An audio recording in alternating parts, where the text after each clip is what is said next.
Goeienaand en baie welkom by die Bulletin. Goeienaand, ons berig oor 'n onrusbarende stygings in die getal moorde in Suid-Afrika.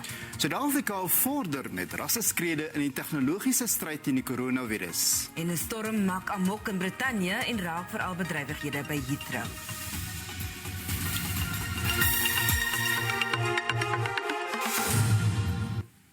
Die aantal moorde in Suid-Afrika bly toeneem. Volgens die jongste moordstatistieke het die moordsyfer met net minder as 9% tussen Oktober en Desember 2021 gestyg. Daar is wel ook bemoedigende nuus. Daar was minder verkrachtings, maar die gemiddelde aantal gevalle bly kommerwekkend hoog. 74 moorde is per dag in die laaste 3 maande van verlede jaar gepleeg. Dit is nagenoeg 7000 mense. The top 4 causative factors of this death are arguments, vigilantism, robberies, and revenge or retaliation. A total of 2,599 people were murdered in public places, such as an open field, street, parking areas, and abandoned buildings. The second most likely place to murder to occur is at the home of the victim or the perpetrator. Die verkrachtingssyfer het met 7,4% gedaal, maar meer as 11.000 voorvalle is steeds aangemeld. Dit kom neer op 123 verkrachtings per dag. A 9.0 decrease has been recorded for sexual offences. Despite this drop, 11,315 people were raped between October and December 2021. This is a decrease of 903 rape cases compared to the previous reporting period. All 9 provinces recorded decrease in rape cases. Die meeste kontakmisdade het persentasiegewys gedaal. Die aantal pogings tot moordgevalle het met 3,5% tot meer as 5000 gestyg. Aanranding met die doel om ernstig te beseer is 7,2% laer. Dit is meer as 64.000 gevalle. Die getal kontakmisdade was wel 4% minder. Hoewel die getal seksmisdrywe laer is die gesamentlike aantal steeds meer as 14.000. Motorkapings is ook aan die styg, terwyl huisinbrake heelwat laer is. Transito rooftogte het gedaal. The FCS has handed down 272 life sentences for crimes committed against women and children since April. That is less than a year. That is less than a calendar year. Some of these sentences included the convictions of serial rapists who have been rightfully handed down heavy sentences. Die polisiekantore met die meeste moord- en verkrachtingssake is in KwaZulu-Natal en die Wes-Kaap en Gauteng. Suid-Afrika en 5 ander Afrika-lande gaan die eerste op die vasteland wees wat tegnologie ontvang om sogenaamde mRNA-enstowwe te vervaardig. Die enstowwe help die liggaam om teenliggame te produseer wat virusse gou kan herken en vernietig voordat ernstige siekte kan veroorsaak. Die Wêreldgesondheidsorganisasie het vroeër aangekondig dat Egipte, Kenia, Nigerië, Senegal en Suid-Afrika die veldtog gaan lei om Afrika-lande meer te bemagtig om op hulle eie gesondheidskrisis te oorkom. President Cyril Ramaphosa was in Brussel toe die WHO-hoof Dr. Tedros ghebreyesus die aankondiging gedoen het. It is already producing results with Afrigen's announcement that it has produced its own mRNA vaccine based on publicly available information about the composition of an existing vaccine. After visiting the institution and met with President Ramaphosa, felt that the hub is in good hands. A strong commitment of leadership from His Excellency President Ramaphosa, and also a strong commitment from all the institutions and the ecosystem for the hub is very, very strong. We expect clinical trials to start in the 4th quarter of this year, with approval expected in 2024. We are really delighted to be part of this announcement this morning, to in many ways share our experience as the first WHO mRNA hub in Africa. The WHO has listened to what we have been saying listened to our collective call to establish COVID-19 manufacturing sites in low and middle income countries in the midst of a vaccine inequality that we've always been talking about. The WHO is facilitating the establishment of this mRNA vaccine technology transfer hub in South Africa that will use a hub and spoke model to transfer a comprehensive technology package and provide what I'd call appropriate training to a selected number of manufacturers in other African and low, medium income countries also around the world.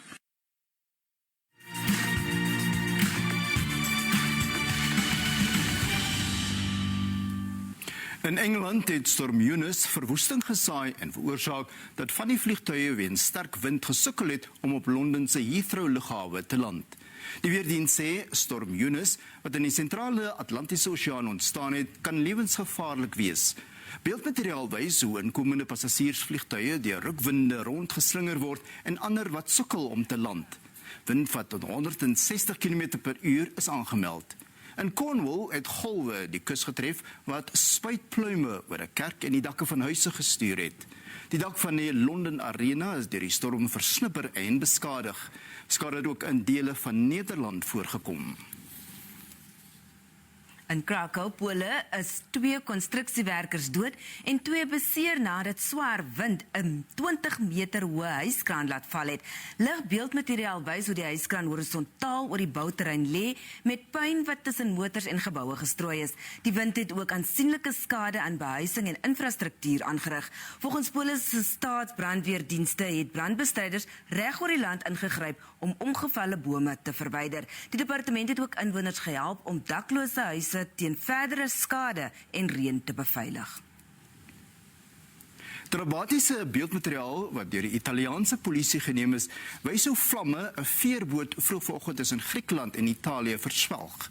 Tientalle passasiers en bemanningslede is vroeër gered. Die Italiaanse Februarie Olympia is 'n veelverdieping gebou, of liewer veerboot. Altesaam 239 passasiers en bemanningslede was aan boord. Die meeste van hulle is deur reddingsbote opgelaai wat hulle na die eiland Korfu geneem het. Volgens die Griekse kuswag was 2 mense steeds op die veerboot vasgekeer. Minstens 10 mense word vermis. Die boot was van Igoumenitsa, die grootste hawe in Wes-Griekeland, na die Italiaanse hawe Brindisi, sowat 9 ure weg op pad. Kringtelevisie beeldmateriaal wys hoe 'n tiener afgelei deur sy selfoon in 'n winkelsentrum loop terwyl 'n werker pakkies in 'n ondergrondse pakhuis laat val. Die seun wat SMS'e gestuur het terwyl hy in die gang geloop het, het by die gat afgeglei. Die werker wat die deksel oopgelaat het, was paniekbevange. Die seun het op die bokse geval en is wonderbaarlik sonder 'n skraap. Later berig ons oor wiskunde en wetenskap kopsorge by skole in Kimberley.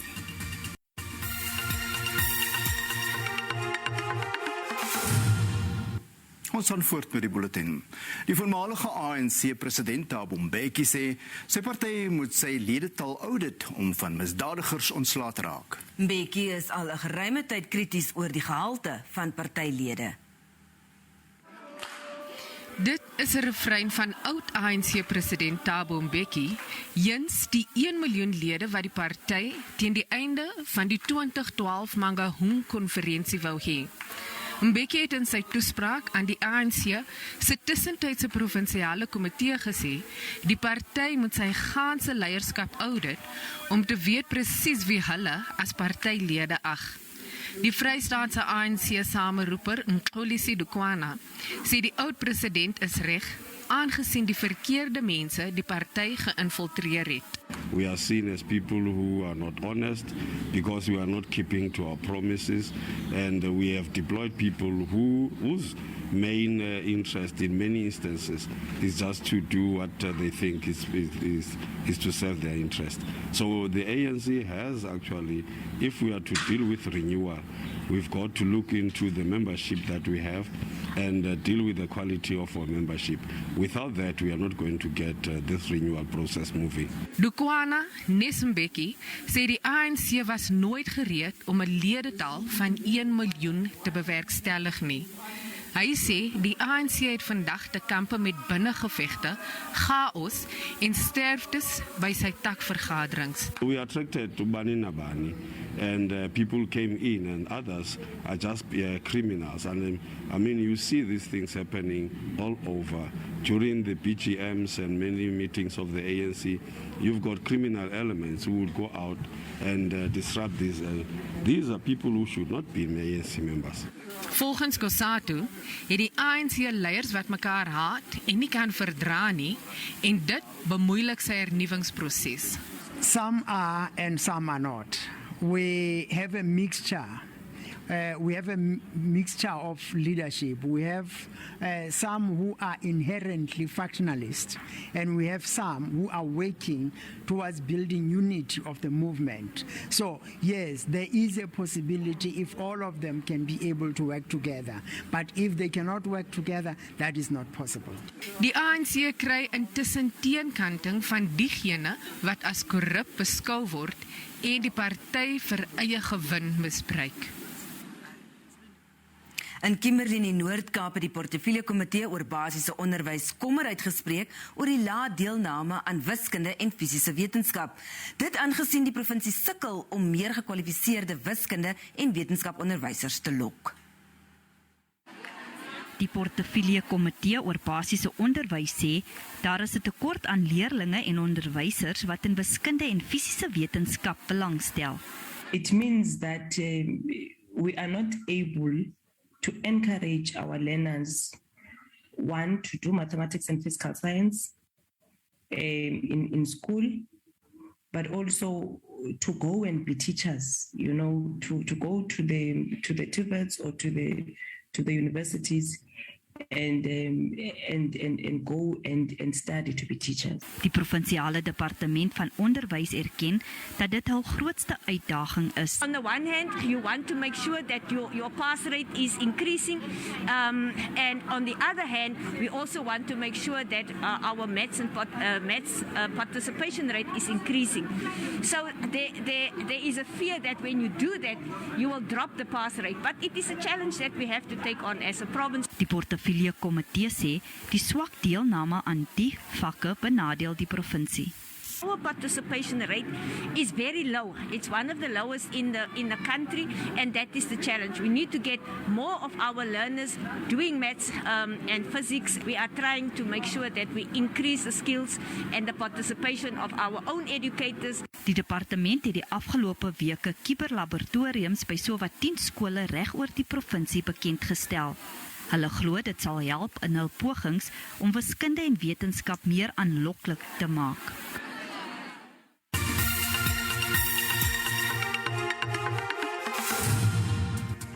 Die rand het in die sluiting van die JSE om 5:00 vanmiddag verswak teen die vernaamste geldeenhede. Die JSE-indeks van alle aandele het min beweging getoon. Die goudprys was teen die sluiting van die JSE ietwat hoër, terwyl die prys van Brent-olie gedaal het. En die landbougewasse verlewering in Maart het gewissel. Witmielies het met R17 per ton gedaal, koring het met R5 per ton gestyg, sonneblom is R6 per ton goedkoper en soja R48 per ton duurder. Later berig ons oor 'n knevel wat sy plek behoorlik vol sit in die Guinness wêreldrekordboek.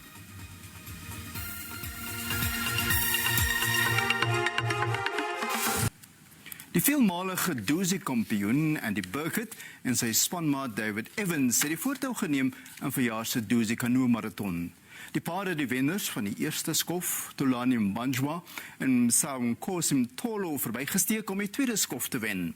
In die vroueafdeling het Bianca Ho en Abby Solms hulle voorsprong oor Christy McKenzie en Jordan Peak vergroot. Sagte reën wat vir iewat koeler toestande gesorg het tydens die begin van die tweede skof, is die roeiers verwelkom. Die skof het by die Dusi-brug in KwaXimba begin en roeiers moes 23 km na die eindstreep by Inanda Dam aflê. Birkett en Evans het dit in 2 ure, 56 minute en 30 sekondes voltooi. It was a tough day. The second day of Doozy, Tulani and Msawa were so strong today. We managed to catch them quite early on. And every time we would put a little bit of time on them on the water, they would slowly catch up on the portages. But we managed to put in a bit of time after the last portage and make a gap here onto the dam. Mbanjwa en Mtolo het 3 minute en 17 secondes later klaargemaak. We knew Indy and Dave, they were definitely stronger on paddling. So we were going to try and hold them off. But with such a small lead, they knew that they have to go as hard as possible and get to the wave. So we were just together, and I think they waited for us to make a mistake, and they took the chance. But we managed to cut back, and then again we make a slightly small mistake, and then they took a chance again, and we couldn't get back. Die voorste vrouespan sê hulle is gelukkig met hulle vertoning tot dusver. I wish we were cruising. It was a lot of hard work, but yeah, we just kept it steady today, no mistakes, and just put in like a flat grind across the whole. Today's meant to be more of a paddler's day, but we had a big surprise at the end. Yeah, there was a 5K portage because of a Harsens block. So it was a good run, but luckily it was quite a flat run. So yeah, I think the portages today were pretty solid. Die vroue in die tweede plek is meer as 6 minute agter. Die laaste skof van die marathon begin by Inanda Dam en eindig by Blue Lagoon in Durban. 'n Israeliese boer is in die wolke nadat hy die Guinness wêreldrekord vir die wêreld se grootste aardbei gebreek het. Navorsers en arbeidkwekers by Israeliese Vulkanie Instituut meen op 289 gram is die aardbei ongeveer 5 keer die gewig van 'n gemiddelde aardbei. 'n Israeliese boer het die wêreld se swaarste aardbei gekweek. Volgens die Guinness wêreldrekordboek was die vrug 18 cm lank, 4 cm breed en 34 cm in omtrek. Die variëteit is ontwikkel by die Vulkanie Instituut. Ons het die vordering van die arbeie gevolg en toe hulle gegroei en groot geword het, was ons baie opgewonde dat ons groot arbeie gehad het. Ons het dit bemark, dit verfilm en vir vriende gestuur. Toevallig het een van ons vriende die grootste van die arbeie opgelet en sy kleinkinders het navorsing gedoen en gesien dat ons arbeie die Guinness wêreldrekord breek. Koue weer vroeg in 2021 het die rekordaarbei se rypwordingsproses vertraag, wat dit toegelaat het om aan te hou gewig optel. Navorsers sê die elandaarbei is geneig om groot te groei en temperatuur beïnvloed sy groei baie. Die reuseaarbei is verlede jaar opgemerk en in 'n vrieskas gehou tot die rekord bevestig kon word. Die vorige rekordhouer is 'n Japanse boer wat 'n aardbei van 250 gram in sy oes in 2015 ontdek het. Dit is nou 'n soete meevallertjie. Maar nou saam met aardbeie gaan in die geval baie room. Ons groet. Mooi naweek, tot ziens.